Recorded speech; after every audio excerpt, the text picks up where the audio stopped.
Hello दोस्तों, आज हम लोड इक्वलाइजेशन के बारे में पढ़ेंगे।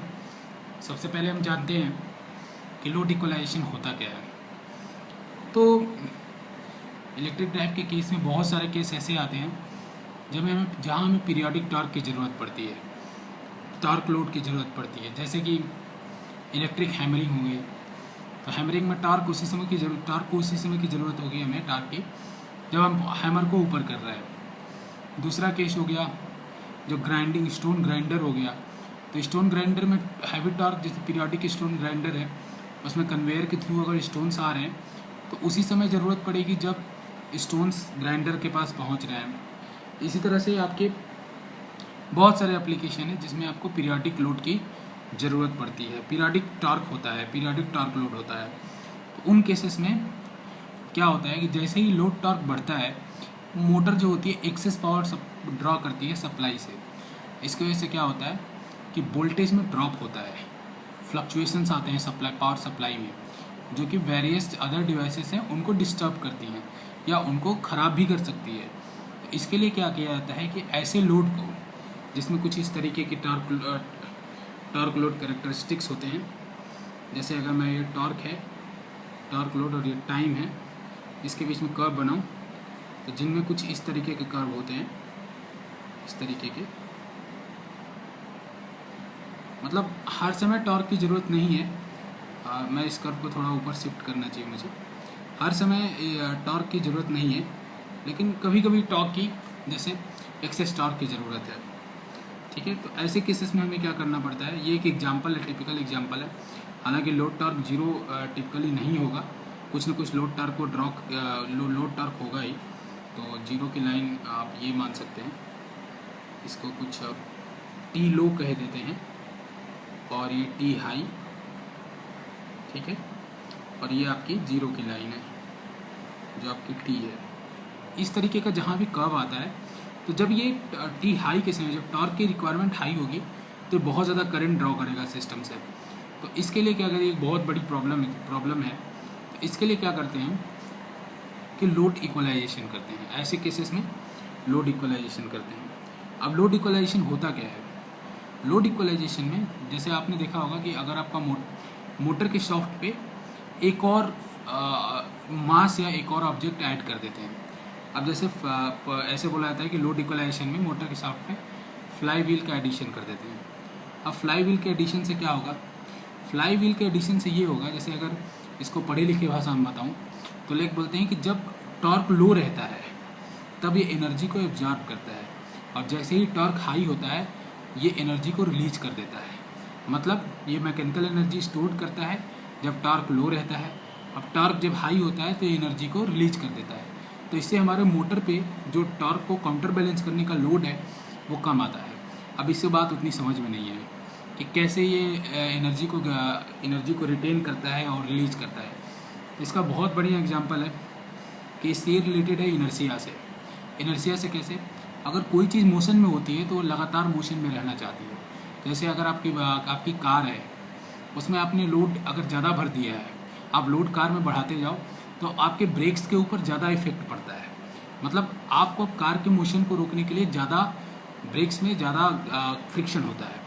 वैसा ही केस होता है इस केस में कि जैसे आप वेट को ऐड कर देते हैं, ये फॉरवर्ड मोशन को कंटिन्यू करता है। अब फॉरवर्ड मोटर को मोशन को कंटिन्यू करने में जैसे ही स्टोन भी आता है ना, जैसे आपने ब्रेक्स भी लगाए फिर भी कार कुछ आगे जाती है, स्टोन भी आता है ना, तो उस केस में ये क्या करता है, उसको भी ओवरकम करने की कोशिश करता है। तो इससे क्या करता है, हमारे मोटर पे जो लोड आता है वो कम आता है। इस केस में जो आपका प्रोफाइल बनता है टॉर्क टाइम का, अगर आप फ्लाई व्हील का एडिशन कर देते हैं तो जो प्रोफाइल बनता है, प्रोफाइल कुछ इस तरीके का बनता है। फिर मतलब पूरी तरीके से ये ना होके प्रोफाइल कुछ इस तरीके का बनने लग जाता है, इस तरीके से प्रोफाइल, मतलब इस तरीके का एक कंटिन्यूअस प्रोफाइल, जिसमें नो डाउट एक पूरी तरह से कंटिन्यूअस नहीं है, लेकिन मोर लाइक एक स्मूथ प्रोफाइल बनता है। ये वो केसेस होते हैं जहाँ पे टॉर्क लोड नहीं है तो एनर्जी स्टोर करता है फिर एनर्जी। इससे कॉन्सेप्ट क्लियर होता है कि हम लोड इक्वलाइजेशन क्यों करते हैं। तो लोड इक्वलाइजेशन को शॉर्ट में रिवाइज करना हो तो ये है कि load equalisation, light load torque, periodic, जब इस तरह के पीरियोडिक टॉर्क लोड की रिक्वायरमेंट होती है तब पीरियोडिक, या पीरियोडिक ना भी कहें, जैसे कि ऐसा तो गारंटी नहीं है कोई कि हर एक पीरियड के बाद लोड आएगा। नॉन पीरियोडिक भी होते हैं जहाँ पे हर समय हाई टॉर्क लोड की ज़रूरत नहीं होती, वहाँ हम फ्लाई व्हील का यूज करते हैं। तो फ्लाई व्हील कैसे बचाता है ये आपको समझ में आया। अब जो अगला क्वेश्चन आता है माइंड में कि कितना इनर्शिया का फ्लाई व्हील हमें अपने शाफ्ट पे ऐड करना होगा, ये हमें जानना बहुत ज़रूरी होता है। क्योंकि अगर हमने अच्छा, हम इस कॉन्सेप्ट को समझ गए कि लोड इक्वलाइजेशन हो गया, अब हमें इस बात के ऊपर विचार करना है कि कितना इनर्शिया का फ्लाई व्हील हमें ऐड करना है। तो इसके लिए हमें कुछ इक्वेशन की सहारा, इक्वेशन का हेल्प लेना पड़ेगा। अगर ये इक्वेशन की डेरिवेशंस होती हैं, डेरिवेशन है, तो ये डेरिवेशन मैं नेक्स्ट लेक्चर में करूँगा। जो स्टूडेंट्स केवल एग्जामिनेशन पॉइंट ऑफ व्यू के लिए ये पढ़ना चाहते हैं उनके लिए मैं डेरिवेशन को स्किप करूँगा और डायरेक्ट रिजल्ट को लेके कैरी फॉरवर्ड करूँगा, क्योंकि डेरिवेशन ज़्यादातर एग्जाम में पूछे नहीं जाते। लेकिन जो नॉलेज के लिए पढ़ना चाहते हैं उनके लिए मैं नेक्स्ट लेक्चर में डेरिवेशन कर दूँगा। तो सबसे पहले हम ओमेगा का इक्वेशन लिखेंगे, ओमेगा और टॉर्क के बीच का जो लीनियर इक्वेशन उसको लिखेंगे। Omega equals to omega not minus omega R divided by T R into T. ये आप टॉर्क स्पीड कैरेक्टरिस्टिक, जैसा कि मैंने सेकेंड लेक्चर में डेवलप देखा था हमने, torque speed characteristic various kind के क्या क्या हो सकते हैं, तो ये मैंने लीनियर केस को कंसीडर किया। इसी तरह से आप और भी केसेस को कंसीडर कर सकते हैं, उनकी इक्वेशन दी हुई है तो उसको इसी अप्रोच के थ्रू सॉल्व कर सकते हैं। ठीक है, अब इसको मैंने डिफ्रेंशिएट किया with respect to time.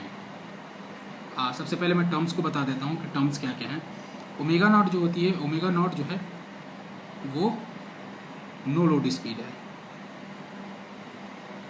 No load speed. और ओमेगा आर जो है आपका वो रेटेड स्पीड है, वो आपकी रेटेड स्पीड है। और टी आर जो है आपका वो आपका है रेटेड टॉर्क। ठीक है, बाकी तो आपको पता ही होगा। ये ओमेगा इंस्टेंटेनियस ओमेगा है और ये जो टी है वो इंस्टेंटेनियस टॉर्क है। ठीक है, तो हम पिछले इक्वेशन से अपने शुरू करते हैं। हमारा पिछला इक्वेशन था omega is equals to omega not minus omega R divided by T R into T. यहाँ पे मैं बता चुका हूँ पिछले केस में कि कौन सा टर्म क्या था। अब इसको टाइम के रेस्पेक्ट में डिराइवेटिव लेते हैं और इसको जे से मल्टीप्लाई करते हैं, तो ये आपका हो जाएगा J D omega over D T. साथ ही साथ ये क्या हो जाएगा, ये आपका कांस्टेंट है तो जीरो हो जाएगा, बाकी ये टर्म आपका कांस्टेंट है लेकिन एक वेरिएबल के साथ मल्टीप्लाइड है तो ये जैसा का ऐसा ही रहेगा। साथ ही साथ ये D T over T time हो जाएगा। ठीक है, साथ में जे मल्टीप्लाई होगा। अब मैं इस टर्म को टी एम बोल रहा हूँ, तो टी एम इजिकल्स टू हो जाएगा J into omega not minus omega R divided by T R. तो ये इक्वेशन जो हो जाएगी अब आपकी इक्वेशन हो जाएगी J D omega over D T equals to minus of T M into D T over T. अब दोस्तों आप जानते हैं एक और इक्वेशन जो टी माइनस, मैं थोड़ा सा ऊपर कर लें, T minus T L is equals to J into D omega over D T. अब ये इक्वेशन कैसे आया, तो जानते हैं ये कुछ फोर्स की तरह ही है। जैसे ये फोर्स जो क्या है, ये मोटर लगा रहा है, ये फोर्स जो लोड लगा रहा है, तो दोनों का बीच का जो डिफरेंस होगा वो मास इंटू एक्सेलरेशन के बराबर होगा। तो एंगुलर केस में हमारा जो मास है वो इनर्शिया है और D omega over D T को आप जानते ही एंगुलर एक्सेलरेशन भी बोलते हैं। तो ये हमारा इक्वेशन हो गया। अब इन दोनों इक्वेशन को आप देखिए, इस इक्वेशन को, इक्वेशन नंबर 1 और 2 को, तो यहाँ से हम इस इक्वेशन में जे डी ओमेगा को इस इक्वेशन से रिप्लेस कर सकते हैं। तो हमारा इक्वेशन क्या बन जाएगा दोस्तों, हमारा इक्वेशन बन जाएगा T minus T L is equals to minus T M D T over D T. अब इसी इक्वेशन को हमें सॉल्व करना है। अब इस इक्वेशन को कैसे सॉल्व करेंगे, तो इस इक्वेशन को सॉल्व करने का तरीका मैं नेक्स्ट लेक्चर में बताऊँगा, क्योंकि ये एग्जामिनेशन पॉइंट ऑफ व्यू से के लिए उतना इम्पोर्टेंट नहीं है। तो इसके बाद ये आप देख सकते हैं कि ये लीनियर इक्वेशन है, ये डिफरेंशियल लीनियर इक्वेशन है, इसको आप सॉल्व भी कर सकते हैं, मैं करके भी दिखाऊंगा। अभी के लिए हम क्या करते हैं इसके सॉल्यूशन पे डायरेक्ट चलते हैं। तो यहाँ तो टी की जो वैल्यू निकल के आती है वो आती है TL 1 minus E to the power minus T over T M plus T dash E to the power minus T over T M. अब ये टी डैश क्या है? तो टी डैश केस में जैसे हम दो चीज़ को हमने देखा कि यहाँ पे दो केस है, एक है जब लो टॉर्क लग रहा है, एक है जब हाई टॉर्क लग रहा है। तो जब हम हाई टॉर्क को कैलकुलेट करेंगे, तो टी डैश वो टॉर्क है जो हाई टॉर्क के अप्लाई होने के जस्ट पहले था। तो वो टॉर्क क्या होगा हमारा? जो टी लो होगा, जो लो टॉर्क हमेशा रह रहा है वो होगा। जब हम लो टॉर्क को कैलकुलेट करेंगे तो ये टी डैश वो टाइम हो जाता है जब हमारा मैक्सिमम टॉर्क जस्ट रिलीज हुआ है। तो यहाँ पे टी मैक्स हो जाएगा, हम देखेंगे भी। तो अब मैं पहला केस कंसीडर करता हूँ जो मैं अभी बात कर रहा था, जब ये हमें टी मैक्स कैलकुलेट करना है, यानी मैक्सिमम टॉर्क जो लोड कैलकुलेट। तो इसको मैं बोला कि जो उस समय लोड टॉर्क भी हाई होगा और इस टाइम इंटरवल को जब तक लोड टॉर्क लग रहा है उसको मैं TH बोल रहा हूँ डिवाइडेड बाई TM प्लस। अब मैंने बताया था कि अगर टी मैक्स कैलकुलेट कर रहा हूँ तो टी डैश वो वैल्यू होगी जब जस्ट हैवी टॉर्क लगने वाला था उसके पहले का जो टॉर्क था, तो वो टॉर्क मिनिमम टॉर्क होगा, ठीक है। और इस केस में e to the power minus TH by TM। अब इस केस में आप क्या कर सकते हैं?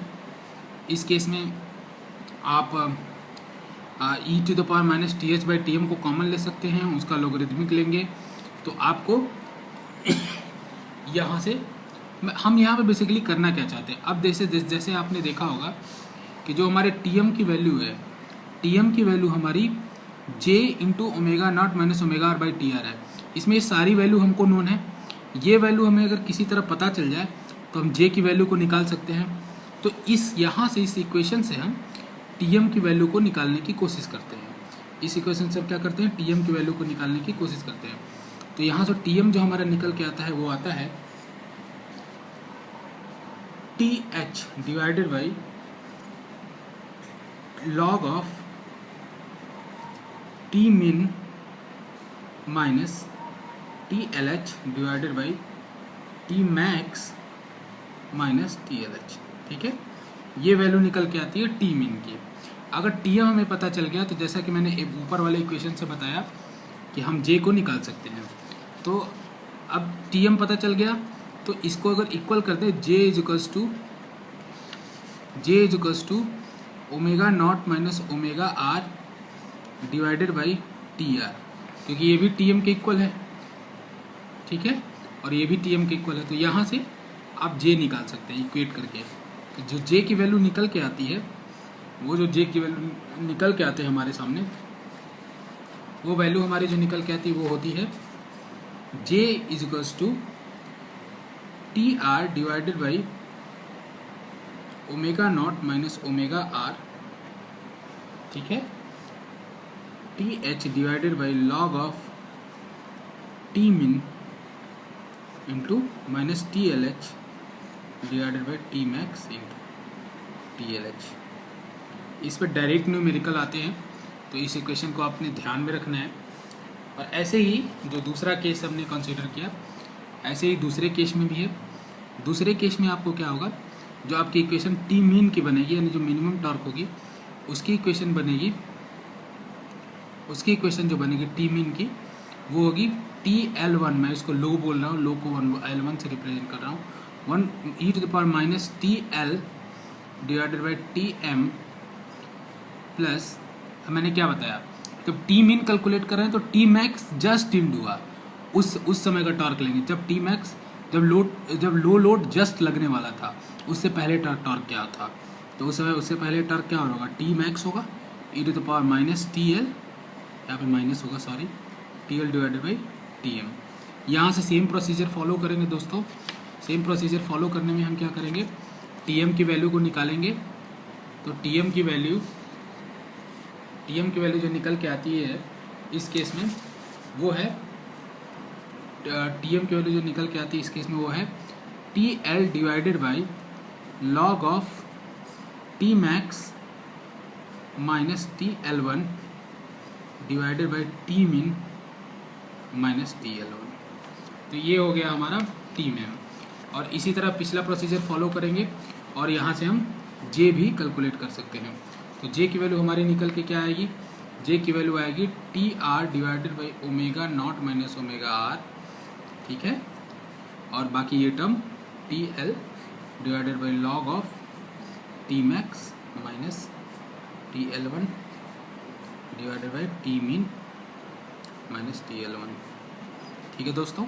और एक बात हमेशा याद रखिएगा कि ये केवल नॉन रिवर्सिबल ड्राइव में एप्लीकेबल है फ्लाई व्हील, और यहाँ से आप मोमेंट ऑफ इनर्शिया कैलकुलेट कर सकते हैं जो कि हमारे ड्राइव में लगाया जाएगा अपने हिसाब से, ठीक है। तो दोस्तों आपको पता चल गया बाकी टर्म को, ये दोनों जो टर्म है ये एक इक्वेशन, सॉरी ये एक इक्वेशन और इस तरह में जो पिछला इक्वेशन था, उन दोनों इक्वेशन पे काफ़ी क्वेश्चंस आते हैं, डायरेक्ट क्वेश्चन काफ़ी पूछे जाते हैं इस इक्वेशन पे, इन दोनों इक्वेशन पे डायरेक्ट क्वेश्चन काफ़ी आते हैं। So please subscribe us,